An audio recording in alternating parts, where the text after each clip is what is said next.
MA उत्तरार्ध संस्कृत चतुर्थ प्रश्न पत्र समास प्रकरण। मैं डॉक्टर मनीषा गोदारा, सह आचार्य संस्कृत, राजकीय बांगड़ महाविद्यालय डीडवाड़ा। समासः पंचधा तत्र समसनं समासः स च विशेष संज्ञा विनिर्मुक्तः केवल समासः प्रथमः प्रायेण पूर्व पदार्थ प्रधानो अव्ययी भावो द्वितीयः प्रायेण उत्तर पदार्थ प्रधान तृतीय तत्पुरुष तृतीय तत्पुरुष भेद कर्मधारय भेदो द्विगु प्रायेण अन्य पदार्थ प्रधानो बहुव्रीहि चतुर्थः प्रायेण उभय पदार्थ प्रधानो द्वंद्व पंचमः। अर्थ संक्षेप या संक्षिप्तीकरण को समास कहते हैं। समास 5 प्रकार का होता है। प्रथम, जिस समास की कोई विशेष संज्ञा नहीं की जाती वह केवल समास होता है। द्वितीय, जिस समास में पूर्व पद का अर्थ प्राय प्रधान होता है उसे अव्ययी भाव समास कहते हैं। तृतीय, जिस समास में उत्तर पद का अर्थ प्राय प्रधान होता है उसे तत्पुरुष समास कहते हैं। तत्पुरुष समास का एक भेद कर्मधारय समास होता है और उस कर्मधारय का भी एक भेद द्विगु समास होता है। चतुर्थ, जिस समास में समस्यमान पदों के अतिरिक्त किसी अन्य पद का अर्थ प्राय प्रधान रहता है उसे बहुव्रीहि समास कहते हैं। पंचम, जिस समास में दोनों पदों का अर्थ प्राय प्रधान होता है उसे द्वंद्व समास कहते हैं। समसनं समासः समपूर्वक असुक्षेपणे दिवादिगण परस्मैपद धातु से भाव में घन प्रत्यय कर घन के नित्व के कारण अत उपदाया से उपदा वृद्धि करने पर समास शब्द निष्पन्न होता है। संक्षेप संक्षिप्तीकरण या मिलाने को समास कहते हैं।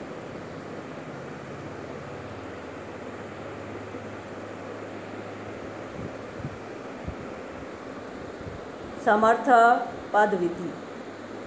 पदविधि अर्थात पदों से संबंध रखने वाला कार्य समर्थ पदों के आश्रित जानना चाहिए। यह परिभाषा सूत्र है। प्राक् कडारात् समासः। कडारा कर्मधारय सूत्र से पहले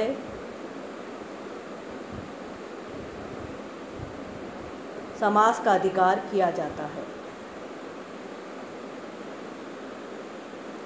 ससुपा पर अर्थ अभिधानम वृत्ति वृत्ति अर्थ अवबोधकम वाक्यम विग्रह।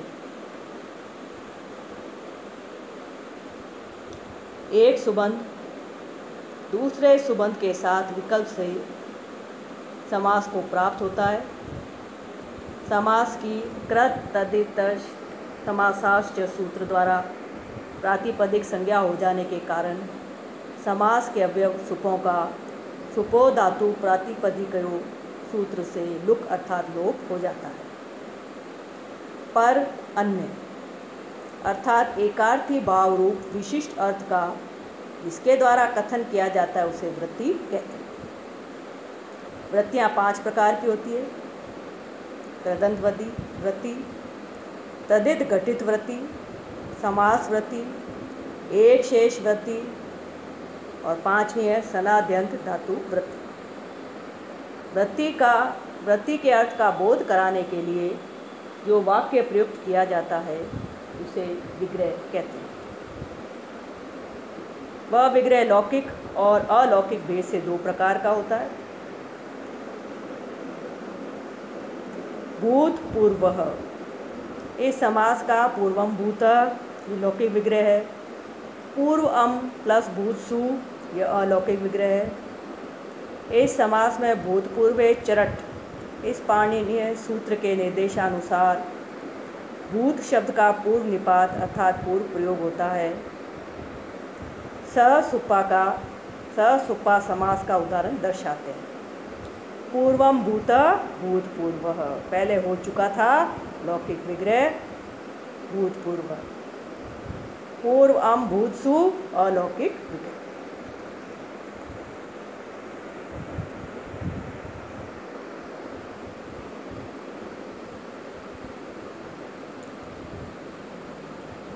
पूर्वम भूतसु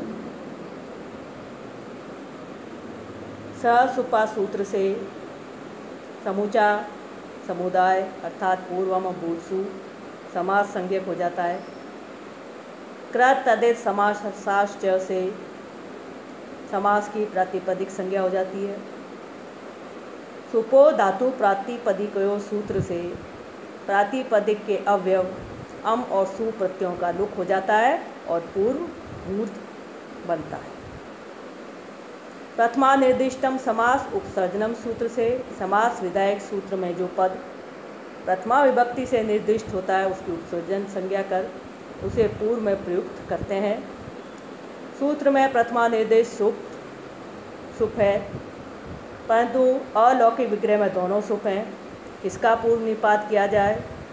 भूतपूर्व चरठ। इस सूत्र में इन दोनों के समास में भूत शब्द का आचार्य ने पूर्व निपात किया और भूत शब्द का पूर्व निपात करने पर भूतपूर्व बना। एक देश विकृतम अनन्यवत। इस परिभाषा के अनुसार भूतपूर्व की प्रातिपदिक संज्ञा अशून्य रहने से सु की उत्पत्ति होती है। प्रथमा एक वचन की विवक्षा में सु प्रत्यय आता है। भूतपूर्व सु सजुष रू से पदांत सकार को रू आदेश हो जाता है। रू के उकार की उपदेश अन्युनासिक इत से संज्ञा हो जाती है और तस्य लोप से उसका लोप हो जाता है। र शेष रहता है। खर अवसानियों विसर्जनीय सूत्र द्वारा रेप को विसर्गादेश हो जाता है और भूतपूर्व की सिद्धि रूप सिद्धि होती है।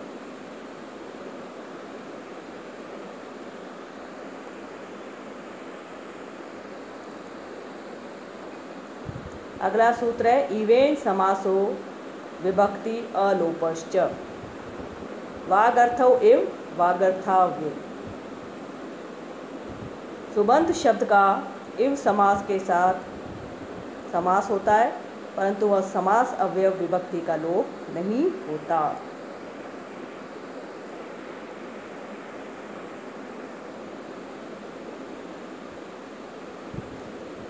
वागर्थाव्यव की प्रक्रिया इस प्रकार है।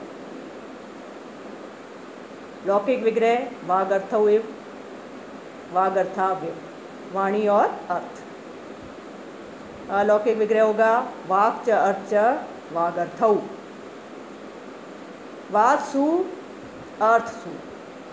इस अलौकिक विग्रह में च अर्थ द्वंद्व से द्वंद्व समास होकर सु का लुक हो जाता है। चोकू सूत्र द्वारा चकार को ककार, पुनः जलाम जशो अंते सूत्र से जशत्वेन ककार को गकार कर विभक्ति लाने से वागर्थौ बन जाता है। वागर्थ औ प्लस इव। इव के साथ समास करने पर इस अलौकिक विग्रह में इवेन समासो विभक्ति अलोपश्च इस वार्तिक से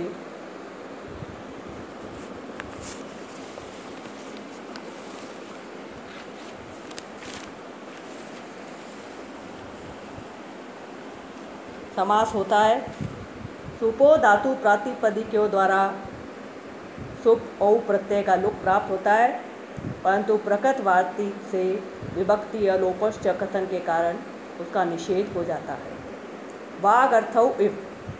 नादी ची से पूर्व सवर्ण दीर्घ का निषेध होकर वृद्धि रेची सूत्र द्वारा वृद्धि आदेश होता है और बनता है वागर्थाव्य।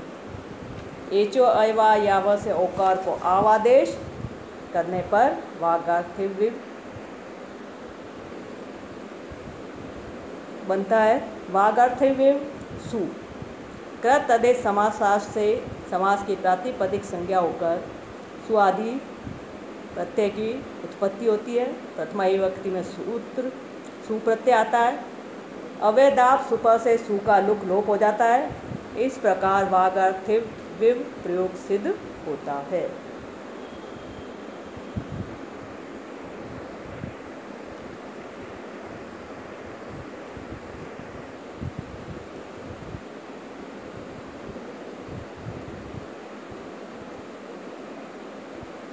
अथ अव्ययीभाव समासः।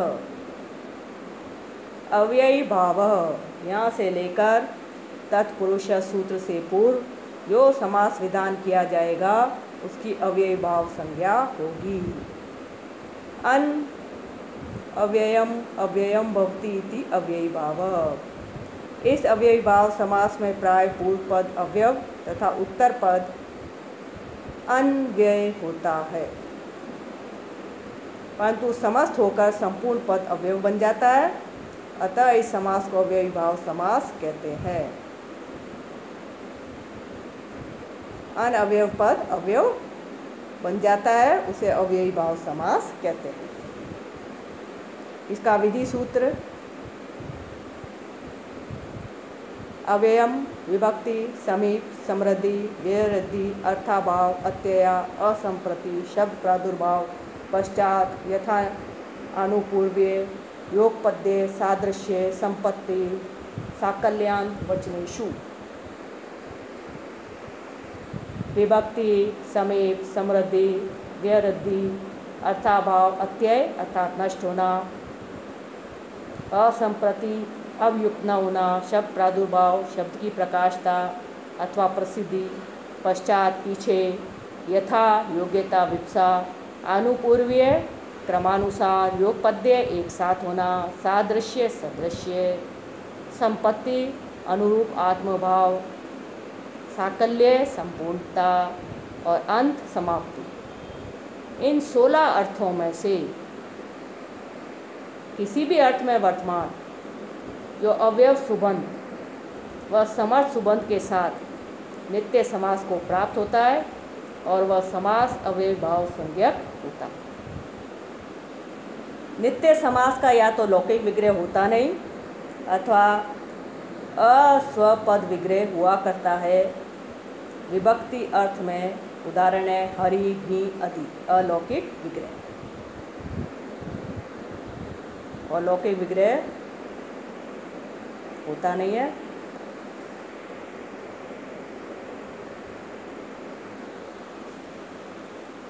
अगला सूत्र है प्रथमा निर्दिष्टम समास उपसर्जनम। समास विधायक सूत्र में प्रथमा विभक्ति द्वारा निर्देश जो पद तद्बोध्य उपसर्जन संज्ञक हो। उपसर्जनम पूर्वम समास में उपसर्जन पहले प्रयुक्त करना चाहिए। अदि हरि की प्रक्रिया इस प्रकार है। हरि घी अदि अलौकिक विग्रह हरि घी अदि अव्ययम विभक्ति समीप समृद्धि इस सूत्र द्वारा अव्ययीभाव समास किया जाता है। अधि अवयव की प्रथमा निर्दिष्टम समास उपसर्जनम से उपसर्जन संज्ञा उपसर्जनम पूर्वम से उपसर्जन का पूर्व निपात होता है और बनता है अधि प्लस हरि घी। कृत तदित समास से संपूर्ण समास समुदाय की प्रातिपदिक संज्ञा होती है। सुपो धातु प्रातिपदिकों द्वारा प्रातिपदिक के अवयव सुप घी का लोप हो जाता है। एक देश विक्रतम अनन्यवत के अनुसार इसकी प्रातिपदिक संज्ञा अवशून्य रहती है। ज्ञान प्रातिपदिकात के अधिकार में इससे परे सुआदि प्रत्ययों की उत्पत्ति बनता है अधि हरि सु। प्रथमा एक वचन की विवक्षा में सु प्रत्यय करते हैं। अव्ययीभावश्च सूत्र द्वारा अव्ययीभाव समास संज्ञा होने के कारण इससे परे सु प्रत्यय का अवयदाप सुप से लुक हो जाता है तथा अधि हरि प्रयोग सिद्ध हो जाता है।